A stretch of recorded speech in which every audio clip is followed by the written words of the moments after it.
when I'm first meeting some of these guys, like that's the explanation that has to go into this. Like I'm approaching it from the civilian standpoint. And what my goal is to not only tell your story that you experienced, but to humanize it because, one of the goals with this body of work is to connect civilians, veterans, and even like non-supporters of the military, because that's a huge thing.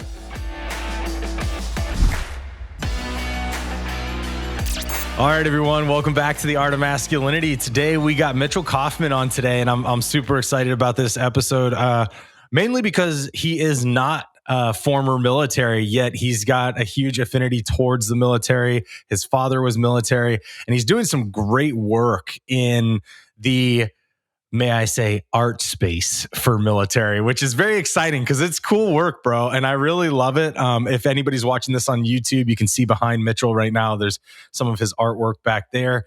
But we're going to get all down and dirty into this because he's got some cool stories on even how he got on this path, and going to be a lot of fun to dive into this. Bro, how are you doing today? Good, Johnny. Thanks for having me, man. I really appreciate being a guest on your show.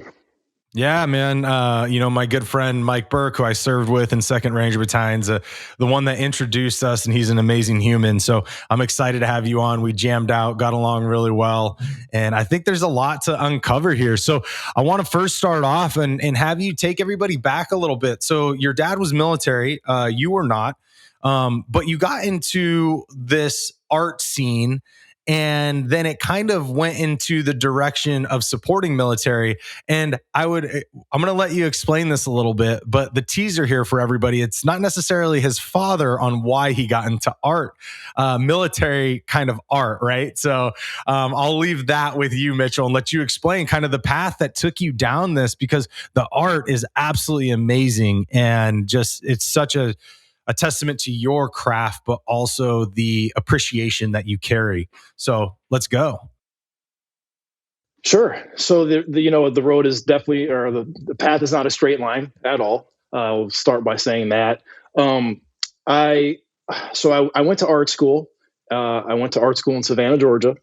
And in Savannah, there is a military base, Hunter Army Airfield. And when I was in school in Savannah, in grad school studying painting, I had an opportunity to be the school's strength and conditioning coach, graduate assistant strength and conditioning coach. So when I was in that role, one of my training partners, who was also a classmate of mine, he was doing MMA on the side, and he was sparring with a bunch of the Army Rangers that were stationed at Hunter. And what happened was he asked if he could bring some of them to train with us at the art school gym.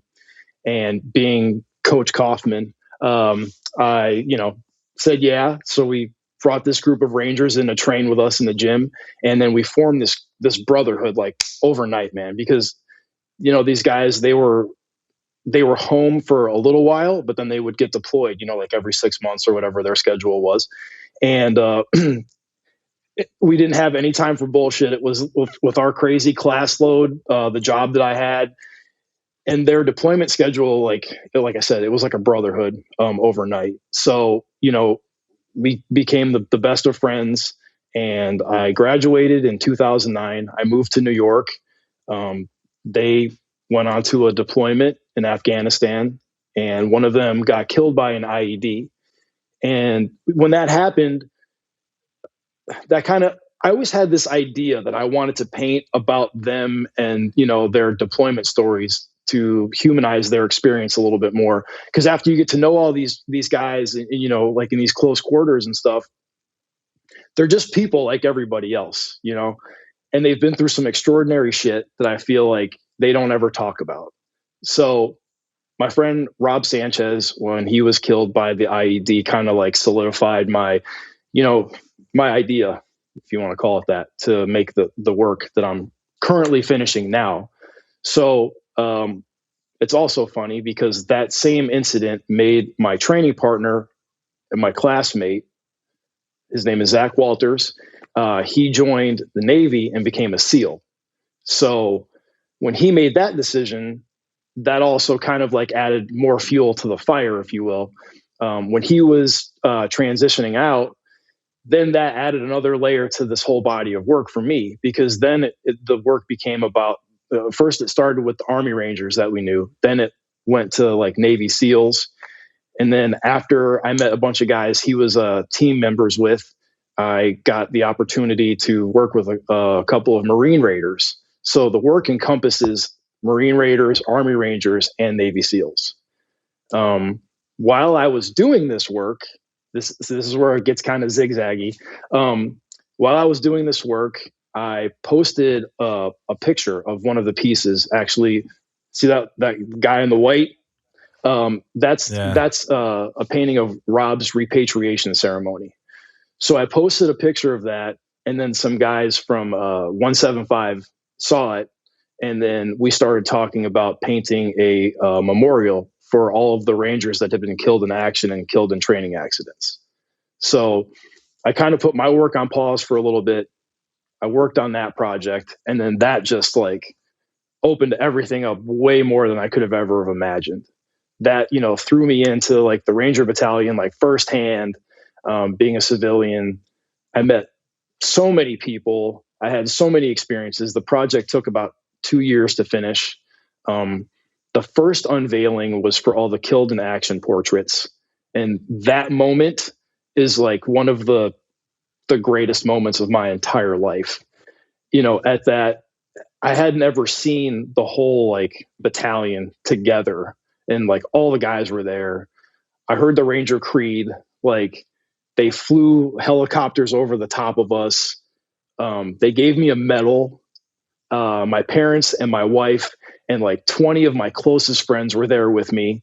And that, like I said, like that experience, that was incredible. It's hard to put into words. And on top of all of that, I got a chance to meet several Gold Star family members. And then that just, man, doing that project, like I understood like what it meant, but then to meet the parents and, you know, other family members, holy shit, man, I was not ready for that at all. They let me like make a presentation, you know, like I spoke a little bit in front of everybody, and like my parents were standing next to me and so was my wife. And like I look in the crowd, and like Mike Baumgarten, he was one of the Army Rangers that's like one of my closest buddies. He was there, and then my Zach was there, and like my lacrosse coach from college was there, and a bunch of my teammates were there, and like it was just hard to keep it together. It was like career defining moment. So when that project was over, then I got back on this full time, and I'm, like I said, I'm finishing up now. So I just started the most recent piece, obviously, and the inspiration for that one is about my dad, actually, because he passed away in November, and he, like you mentioned previously, he served in Vietnam in the Army, and that piece is going to be about his military service history. That's cool. It's such an amazing story, man. And I think well, first off, for people that don't know, so Savannah, that's where our dirty little bastard first bat dudes are. I love you, bros. I love my first bat bros, obviously. But yeah, that's where they're at. I was out in Fort Lewis, 2nd Ranger Battalion. But you know, it's cool because one of the things you and I talked about when we were just chatting, you know, a few days ago, connecting is, you know, it reminded me of what you're doing with how you did that for, you know, Ranger Battalion, but then also your artwork now. Some of these pieces behind you, we had the chance to talk about kind of the motivation behind them and the inspiration behind them. But you know, it's that movie, We Were Soldiers. You know, you ever seen that? And for everybody that hasn't seen We Were Soldiers, it's a book, but it was about Vietnam, and it's about I think it was Lieutenant Colonel Hal Moore, and they were fighting in oh man, I'm blanking on the name of the battle, but it was a massive battle in Vietnam. It kind of like turned the tide for us in Vietnam, and put the North Vietnamese kind of on notice that, you know, the U.S. was there to fight. And anyways, they have a scene where the guy that's taking pictures, he's a non-combatant, but he's like a combat journalist. And Barry Peppers, the actor playing him, he's taking pictures. And at the end of it, when they finally are getting, you know, helicoptered out, he looks at Mel Gibson and he says, I don't know how to tell this. And he goes, you have to tell him how my soldiers died. And it was such a powerful scene. And I feel like with your art, it's kind of like what you're doing because you're right. Like Rangers, Spec Ops, Raiders, SEALs, SF, all these boys, man, they don't talk about a lot of what goes on there. We're taught not to talk about it. It's not part of our pedigree.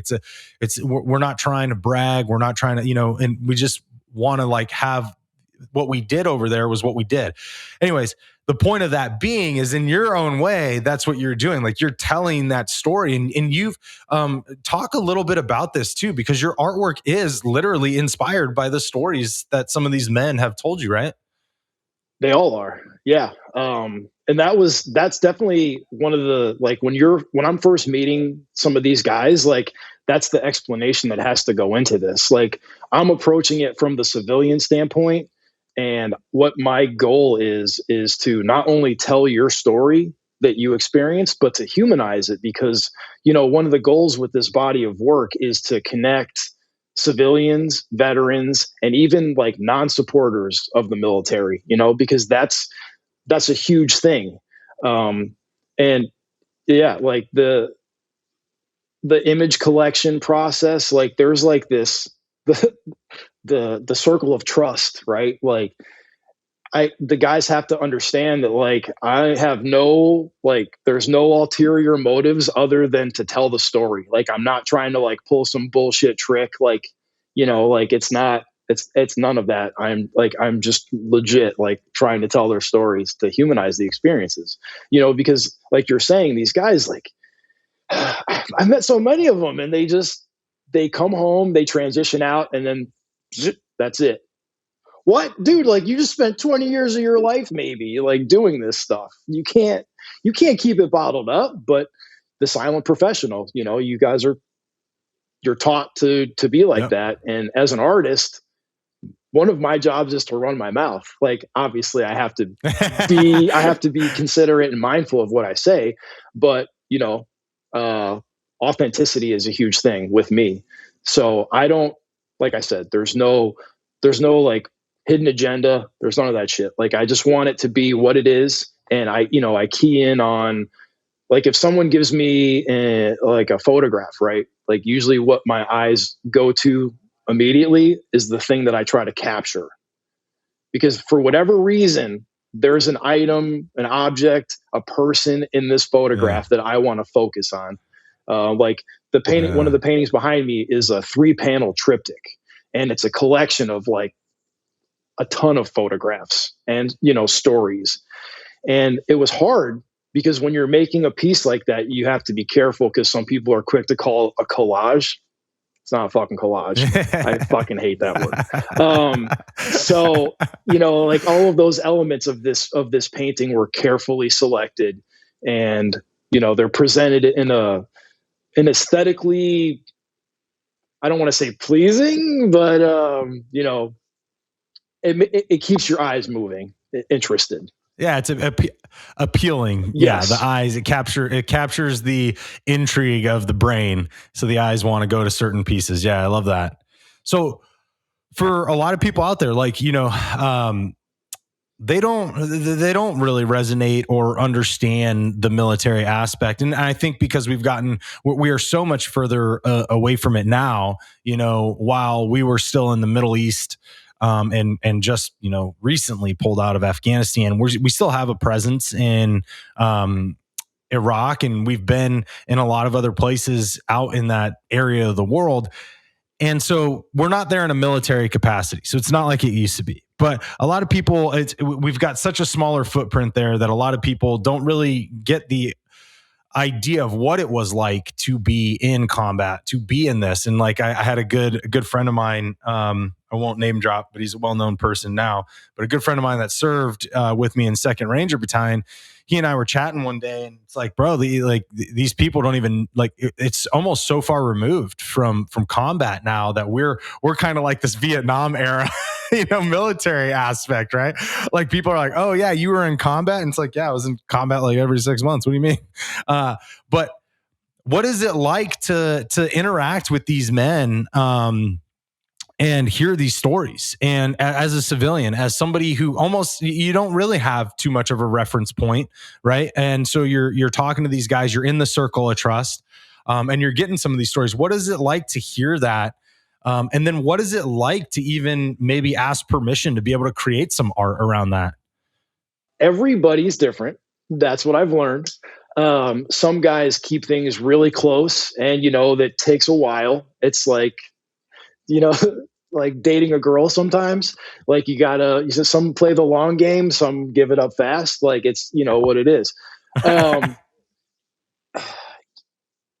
in the beginning, getting to know Mike and Rob and some of the other guys, that was like my first experience, right? And like I I played college sports. I was a lacrosse player while I was in Savannah, and I always had this role on my team as like the enforcer, like tough guy, right?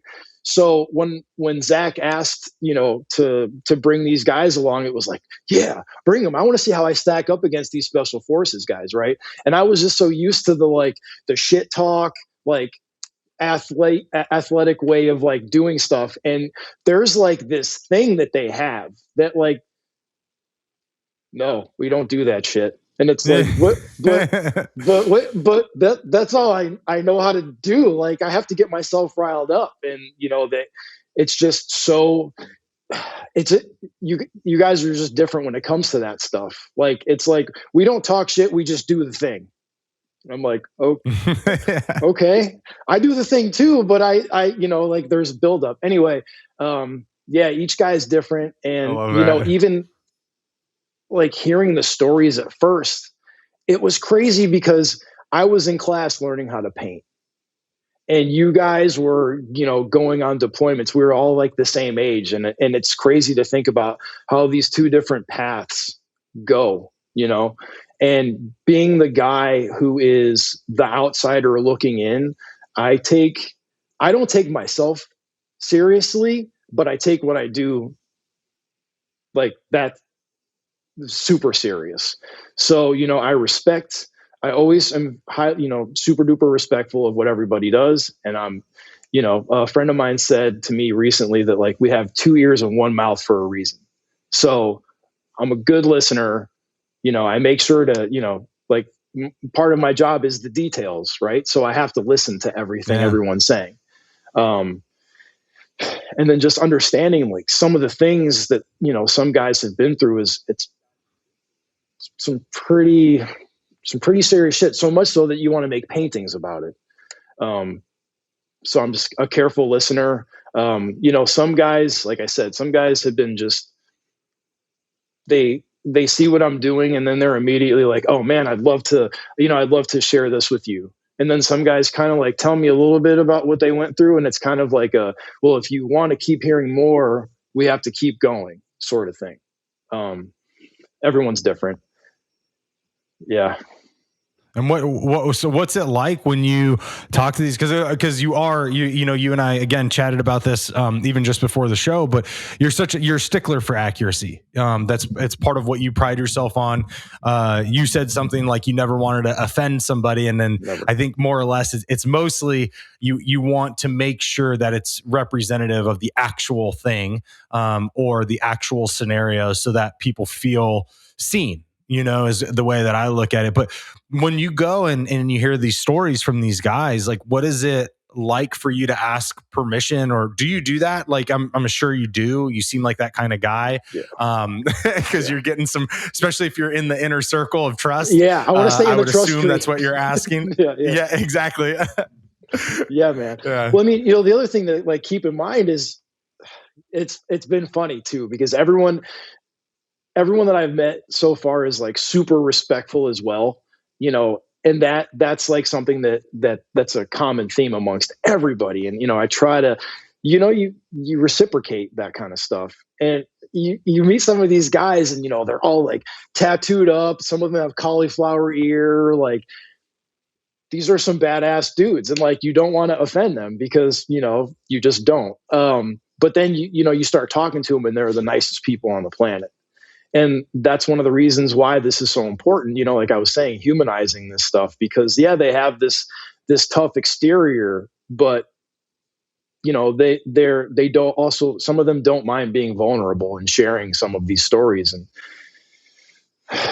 it's really shitty things that have happened, but it's gold at the same time. And there's, I like how you're saying, like I want to get, I need to get the details right, because one of the things that, I've noticed over the years, when people post things about stories like this, go to the comment section, and you see the comments that people leave, and, you're never, when you're doing stuff like this, mistakes are probably going to get made just because it's not your area of expertise, but you have to do your best to get it as right as possible. Yeah. So you're kind of interpreting and then visualizing these stories from your own perspective. But, obviously you weren't there. So accuracy becomes a thing that could be distorted. It's like telephone, right? Like, yes, you can pass on the message, but by the end, by 10 people, how does this really look? Right. Yes. So it's one of those things to, and obviously, like, going back to the story of you trying to honor, these people, trying to honor what they've done overseas and honor the men and women that we've lost also over there is a really cool thing. But also it lends to the credibility of why you're so paramount about these details and why it's so important for you to make sure that you're capturing that story correctly, so you can portray it in a way that everybody's like, yeah, that's how I feel a visualization of this would look, or what was important in those moments, this is what it would look like. So that's super special, man, and I'm so grateful for that work that you're doing. Now, have you only done military, or are you working with like first responders, police, other kind of paramilitary style jobs? Have you started to open up and work with them at all, because they go through a lot of obviously hard stuff as well? They do. And I'm in New York, so I'm not trying to put myself on some pedestal, but there's some shit that's happened here. I haven't yet. I've, over my time here, like, I've photographed like some firefighters like on the street, because it's really, it's wild when you see it, but not specifically painting. Yeah, no, I think that's something that would be, that's something that would be really cool, because there's, again, like I said, especially with what they've been dealing with since 2020, it's been hard around the country for being in that profession. And I have so much respect for our men and women in blue, and so saddened on the way they've been treated over the past like 4 years. But it's definitely, I think, people like you that are in this position to have a talent, a skill, a gift, where you guys are able to shed light on a very small percentage of what this people in this world actually do, but has a very big impact. To shed light on it and then have that show up is really cool, man. I love that. Yeah, the story behind the work has to be the star. Like, that's the basis of my whole practice. It's not about me. Like, it's about, I'm trying to share these stories that I think are, really good visually. What's your natural, like, what was, when you started with art, like, what was it that, obviously this wasn't your original, like, when you went to art school, you weren't like, I'm going to go do military. Like, what was your original kind of like love behind art when you started? What did you gravitate to? Like, what form of art? Okay. So, well, first, the military body of work, I don't want people to classify me as a military painter. This is just a body of work that I'm working on now. No, you are. That's what you're getting classified as right now, immediately. Dude, labels, I hate labels. But I understand it, because when people first see like what you're doing, that's what they remember. So, but when I was a kid, so my dad went to school. He went to art school, and he studied to be an illustrator. And then when he was done, he got drafted to go to Vietnam.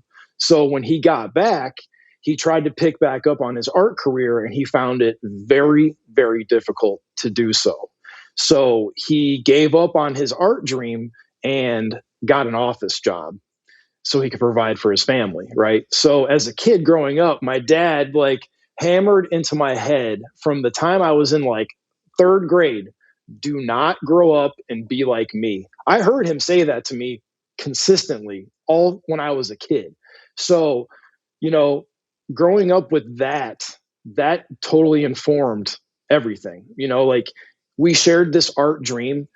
He told me to never grow up and be a quitter because he always thought that that's what he was. And it was like, you're not a quitter, but you know, that's what he told me. So around, I think it was like third or fourth grade, he started sending me to work with this professional illustrator that lived by us. So you know, I started this when I was like 8 years old.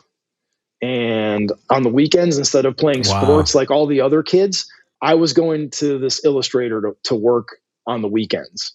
And it was, he was like a wizard because he had done work with like Don Bluth. He made like a stamp. He redesigned the Michelin tire man. Like he was legit AF, man. So he had this classroom. A bunch of us would show up. He had one of those big dry erase boards, and from making circles and squares, he would create characters. And we sat at the tables and like mimicked how he worked through the process. And that's where all of my like understanding came from. So, you know, then in high school, like I did the AP art thing, and then college, I went to college for it. And it was weird because when I got to college, I got the opportunity to work with a mentor who was a master painter outside of school. And I was with him until he passed away. And then that kind of like took that, you know, very young understanding to the next level. And after I graduated, I kept refining and refining and refining and finding my own voice. And here we are now. So it's like a lifetime basically of learning and understanding. But what was your like, what did you gravitate to? Like, what was it like when you were doing art on your free time? What was it like? I love doing this. So that changed over time, obviously, because as a kid, I was that kid in class that was always drawing like comic book guys and Ninja Turtles and like WWF guys, right? Yeah. So then as I got older, you know, it became more refined as well.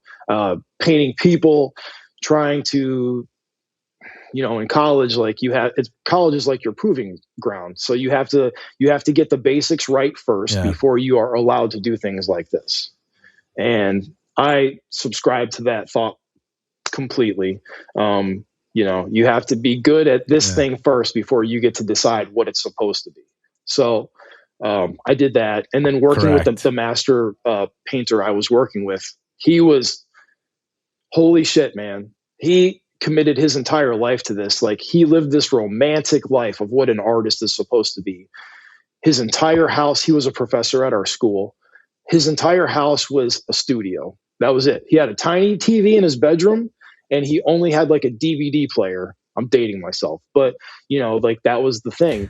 And he didn't do anything besides paint. And to me, that was so fucking amazing. You know, his entire life was this thing. And everybody was always like, this is bullshit. You get to work with him. He's going to, you know, show you favoritism and, you know, always say that you're awesome. He was a dick to me all the time. And that was one of the reasons that I got a chance to work with him. I can imagine. Is because, you know, that was how I responded. Like I wasn't like the other kids I had classes with. I liked that criticism of like, I want to know what it's going to take to be the best fucking painter that there is. I don't know what that means, but I'm going to work my ass off to be that guy. And that's what he did. You know, he told me, he's like, this sucks. That sucks. And like in his class, I took his class and that's how we met. Like the first painting I did, I got a C. I never got a C on a painting before. I'm an A+ guy. And that's funny. You know, like I sought him out. I kept, you know, like, what do I need to do? What do I need to do? What do I need to do? Like I was annoying as hell, but it led to this opportunity. So yeah. It's funny because you have, like, when you talk about that, first off, you said a couple things that I really liked. I'm going to go back over, but the funny thing about it is, like, you talk about that, and that is the mentality of a special operations guy, from Navy SEALs to Rangers to Special Forces to pararescue. All of them have this similar mentality of they respond very well when you tell them that's not good enough. They say, all right, I'm going to do better. And they challenge themselves to always do better. And the other thing, the one thing I really loved is you worked on the foundation. And I've talked about that. My listeners know about this, but everything when it comes down to how to become elite in anything in life, and you are a testament to this in painting, but how you become elite in anything in life is you have to get so good at the fundamentals that they are boring. Because when you're that good, everything on top of it can become complex. You can build very complex ways of entering a building to creating a piece of art, right? But if your fundamentals suck, that complexity is on a house of cards, and it's never going to show up well with whatever you're trying to do. So I love that you have that pedigree in you, the similar pedigree we all had. You just transferred it to a different practice, which is super cool. Yeah. It's, what sucks too is, is that facade that social media presents people, right? Now, I know I'm going to sound like the old man that's telling you to get off his lawn, and I don't really give a shit at this point. I'm in my 40s. I've earned this right.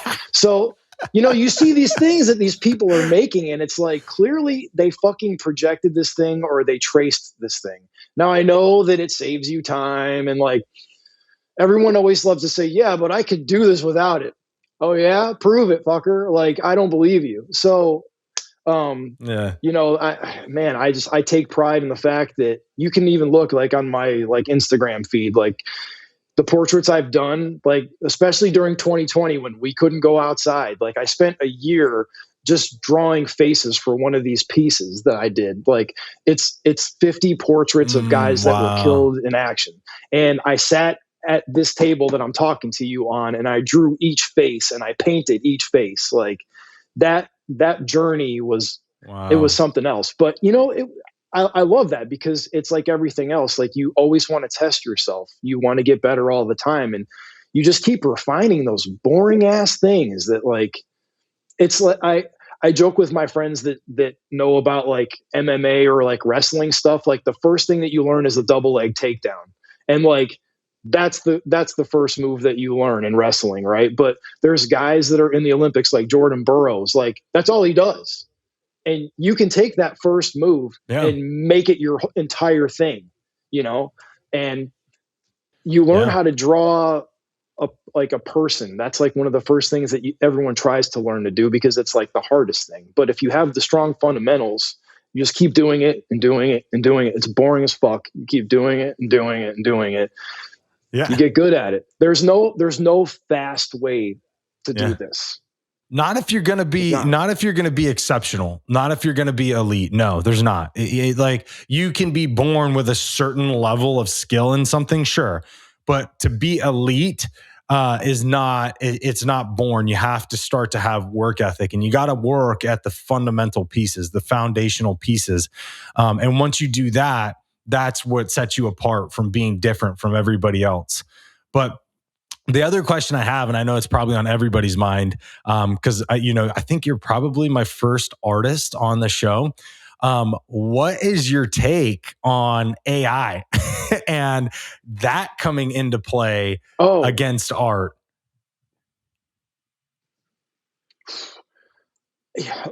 I'm not worried about it at all because this is, like, this is not on a computer. Right. I realize how, like, the ease and like how fast it is. Right now, I know that there's tons of bugs that, it's in the beginning stages or whatever, but I don't like how it looks, you know, like there's always like some weird thing like that commercial with Matthew McConaughey, like when he's walking, like Yeah. he's like backwards, but he's walking forward. Like, really, this is what we're losing our minds over. Everyone's terrified because of this. I think that it definitely, like, I've used it so far with like writing stuff because it helps. Sure. But with art, uh, I don't know. It's weird because I say that, but with this work, there's an added component to all of this. So I have the physical paintings, right? But each painting is going to be accompanied by an animation. And while the animation is playing, you're going to hear the soldier tell the story behind the image. So Oh, wow. I toyed with the idea of trying to figure out how to use AI to do that part, but it just didn't make sense. And I know that right now there's like a lot of issues with the audio component too, like incorporating audio into the AI stuff. So I kind of veered away from it. But I don't know. It's funny when you see it like on Instagram because you can usually tell like okay, that's what this is. I get very interested. I don't we'll see like where it to. goes. Yeah, I don't like to play like, oh, AI is going to put everybody out of business because they're going to do, it's going to do everything. I don't like to be the doomsdayer. And I think there's an element of humanity that comes with everything that we do, right? The imperfections of being a human doing a physical act are always going to be there. And those are part of what create beauty in art. It's a part of what creates beauty in everything that we do. And I, I love it. And I also think about, well, what if you had somebody program an AI to have those minor variations, right? To then create a whole art gallery, right? Of like almost like a ghostwriter, right? Like, so it's like, oh, this is Mitchell Coffman's artwork, but it's really an AI Yeah. gallery, and Yeah. Mitchell Coffman just puts his name on because the AI isn't going to use the money, but Mitchell Coffman is, right? Like, it's just very interesting to me because they can start to play with like these different variations and be like, okay, there are these little slight variants of misstrokes or all these things that you can maybe program into an AI and make it seem more human. But I don't think it's ever going to be there because it's just not human. But I'm interested because they are going to play with it that way. They are. People are going to do that. Oh yeah. Sure. And I've heard, all right, so I'm going to say right now, like, I could be completely wrong with this, but I've heard if you put your artwork into one of those like open AI things, then it's one of the foundational things of the program and they use your image to like build and go off of. Oh, wow. So yeah. Your shit is just going to sit there and be this thing that's always there. And it's going to get thrown around a million times the way that you do things. And there's so many weird ass elements to this thing where I'm just apprehensive right now. I'm not an early adopter. I not yet. That's just too soon for me. I think there's a lot of great things that come from it. I just think that it's just very interesting, especially when you think of art, because art is incredibly subjective, right? It's always in the eye of the beholder. Like, I could look at one of your paintings and say that's worth $25,000 and someone else says, I'll give you $50 for it, right? Like, there's just like different subjectivity to how we view what is beautiful, what is not, what is aesthetically pleasing, what is not. But I see just how in that same thing, I see how, wow, like, this is going to be probably one of those first early things because I think it's an easier entrance to that field.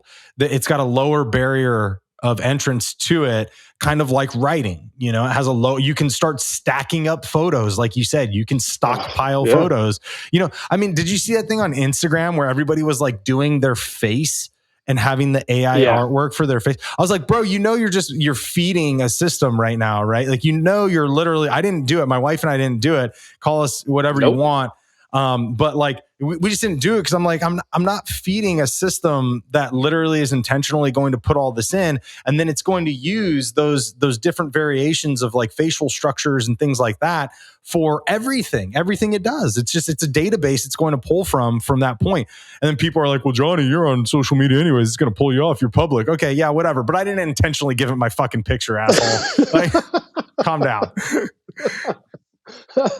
Yeah, man. Honestly, I hate those things. as soon as I start seeing trends like that, I'm like, oh, fuck that. I'm not doing any of that stuff. Every time.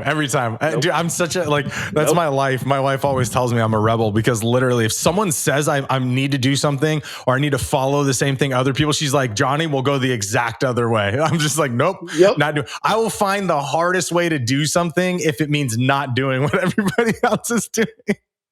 To my detriment. Yes. It doesn't always work out in my favor, but hey, we are the same with that. I can't, man, I just can't do those things. I can't do it. I cannot. Not at all. Not at all. But so, Nope. you know, playing with this, how do you view the art scene kind of in the world today? Like, you know, I don't sit in that world. I don't know what it looks like today in correlation to how the public still responds to artists, galleries, and kind of like showings and stuff. How does that look to you guys as an artist? I think it depends on, I mean, you're asking me, but that answer can be different for everybody. Personally, I don't know. I'm just kind of over the whole gallery scene. Uh, it's like one of those, it's like a party thing, you know, and you just get kind of tired of like the rigmarole of like, I need to meet this person. I need to tailor the way I talk or like do things to get in good with this crowd. Fuck that, man. Like to me, that's just so inauthentic. And I just got really, when we first moved here, everybody was saying that to me. They're like, oh man, you got to go to this opening and that opening and this one. You got to try to meet this person and get in good with this gallery owner. And, you know, here's tricks and tactics to like get into these places. And I was always like, this doesn't feel like what an artist should be doing. Like you need to like piss people off. You need to be yourself. And if they like you, like they'll fuck with you. But if they don't, then they just won't. Like art it's one of those abstract things. There's no like, do this to get that. Like that's not how this works. Yeah. And yeah, my approach recently, I haven't been to a gallery opening in a long time. I really don't play well with others. I'm not really friends with other artists because I'm very competitive and it's like I don't like the bullshit stuff. Yeah. So with what I'm doing now, I'm going the route of approaching like museums as opposed to galleries, like military museums more specifically. Yeah. Yeah. We talked about that a little bit. So what does that, what does that mean though? Going to talk with military, shed some light on what that looks like from your side. There's a lot more of a straightforward, more of like a businessy type of approach. It's more brass tacks, you know, like here's my exhibit. Here's what my goals are, the things I want to accomplish. Here's the history of my practice, how I came about, and you know the cost associated. It's like starting a business, basically. You know, you're doing that. There's like decks involved. You know, all that kind of stuff. This is the education after the education was over. You learn about this kind of stuff once you get out of school. Yeah. And that's one of the reasons why there's no blueprint for this. You know, you figure out your own way of doing it. I can't tell somebody like what to do. I don't do that. Mm-hmm. Yeah, I don't know if that answers the question, but no, I mean, it's your it didn't really answer the question, no, but it was you're learning the business side of things, right? The professional side of things. And I think for everybody in any industry, especially if because you are de facto, you're an entrepreneur, you're on behalf of yourself, going out there and advocating for your business and you're marketing your business. Right. You are an entrepreneur. And so in all of that, there's a huge lesson to learn how to play that game because it is very different and it is not taught in school. And most of us, even if people have quote unquote business degrees, it doesn't teach you these things that you actually have to go out to go and be an entrepreneur. I think that's probably one of the most condemning things about college when you think about business school in general. I have a lot of friends who have business degrees. That's definitely did not teach them how to be an entrepreneur. Me too. Yeah. Nope. Nope. Like part of it is like people don't ever talk about that kind of stuff either. You know, you can't teach somebody how to have charisma Right. or, just one thing that I've learned and that I've definitely incorporated into the way I approach stuff is just rule number one, just don't be a dick, you know? And living in New York, I feel like so many people get caught up in that. Like you have to be tough. You have to be a dick to get things. No, you don't. Like I hate that shit. Like when you see that, and a lot of that I feel like, this is just me personally, like I feel like that stems from a place of insecurity. Like you have to act this way to get this thing because you think that's how everything works. Everyone's different, you Yeah. know. Well, and I think that was part of there was a pedigree there in New York of being tough, and kind of being part of the backbone of one of the greatest cities in the United States early on, right? And so it kind of became part of like their brand. And yeah, I think every city's got a brand. I think every state's got a brand, and you try to fit that brand because it's what you grow up with, or you're told you have to fit that brand because that's what you grow up with. But you're right, yeah, you don't have to be. Well, I mean, majority of time, I wouldn't even say that's a smart play, anyways, to be a dick to get what you need or where you want to go in life. But doesn't seem like a good philosophy. No, not for career longevity. And like the other, since I've lived here, when I first got here, I knew like two people, right? So I get here and I wasn't selling artwork when I first got here. I had to, do a million different types of jobs along the way. Yeah. And one of the things I did, like early on, I got a real estate license. And like to me, I felt like that helped me a lot because what that did was it threw me in front of people that potentially had money. And I had to talk to them as if I knew business and I could find them a place to live, and also like it also kind of like pulled the curtain back too and let me see all these people talk about up here as fucking money all the time, but a majority of them, their parents pay for their rent, like, Yep. so they don't really have money either. And that was like it was one of those moments where I was like, this place is not what it seems all the time. But until you see it with your own eyes and you experience it, you don't know this stuff. Like Yeah. you can speculate, but it was man, I learned so much from that job. And so many of the brokers that I worked with, they were just dickheads all the time. And I was like, I'm gonna do this for like a year or two, and I'm getting out of here because this shit is like toxic as fuck. So yeah, it's just Yeah. I loved it because it was one of those experiences that adds to the flavor of all of this. So Oh yeah, yeah. It teaches you a lot, and um, yeah, I think that's a whole different conversation. We've created a society that is can much yeah, more about talking than actually performing, which is why we have so much nonsense on the internet and in social media. People have way too much time on their hands instead of working to actually do things. They're not working and then complaining about not working and other things. But different times. Dude, this has been such a fun episode to really jam out with you. I want to revisit something real quick as we're starting to wind down, but let's talk about this museum thing again.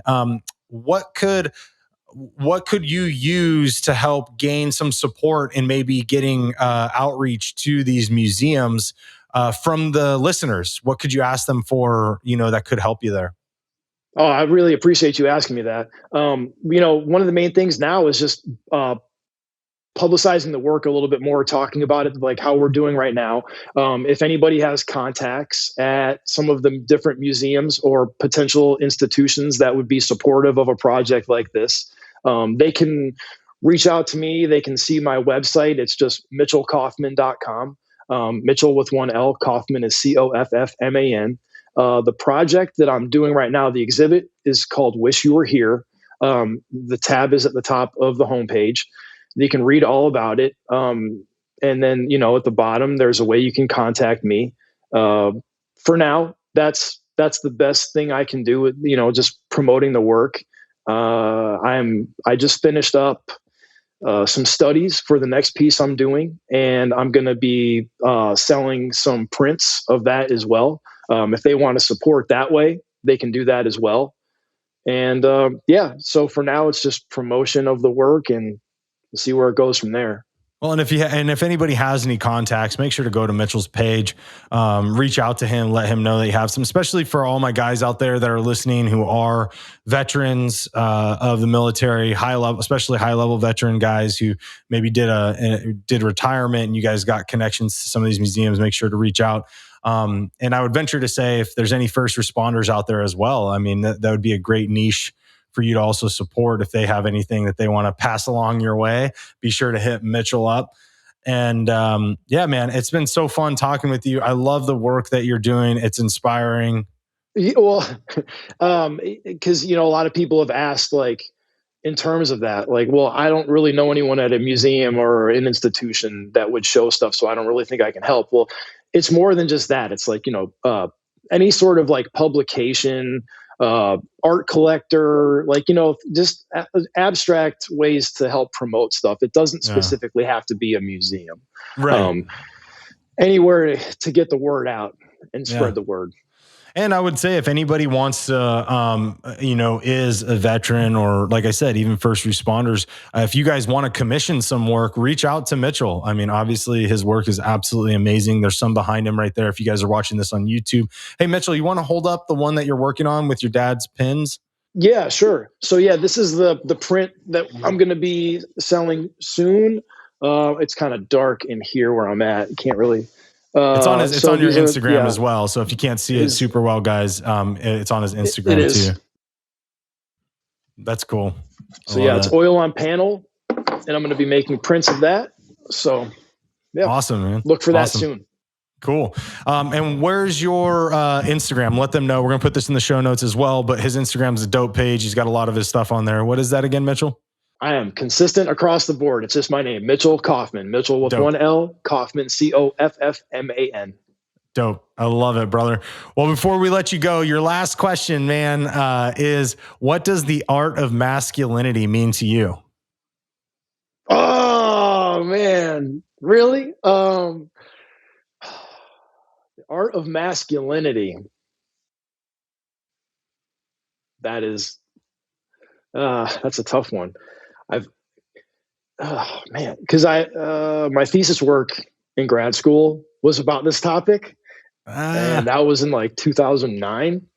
So things have evolved and changed over time. And what masculinity means now means so many different things. I don't want to paint myself in a corner. What does it mean to you? For me, all I can say is that for me, it's just, all the things that I was taught as a kid and how to be a man, and, following through with all of that stuff, being consistent, being authentic, and just working hard. That's all I know. Those are the things that I know. And I'm just going to stand by those things. And, what my dad taught me as a kid, I'm going to do him proud and live up to all of those things. So that's the art of masculinity for me is that. And then also making my art, which has some pretty masculine themes behind it. So I love that, brother. Thank you for sharing that, man. Best I could do. Appreciate that. Well, dude, I appreciate that. Keep your work going. We're going to do our best to support you here. Hopefully the community will reach out to you if they have anything to connect you with. And just so grateful for you, and, sharing the stories of, veterans, and sharing the stories of those who've been to combat is a powerful thing. And I think you're doing a great job at doing that and helping them get it out through your art. So grateful for that work, brother. And to everybody listening, as always, remember that the world deserves a better caliber of man, and it's our obligation to give it to them. All right, till next time, guys.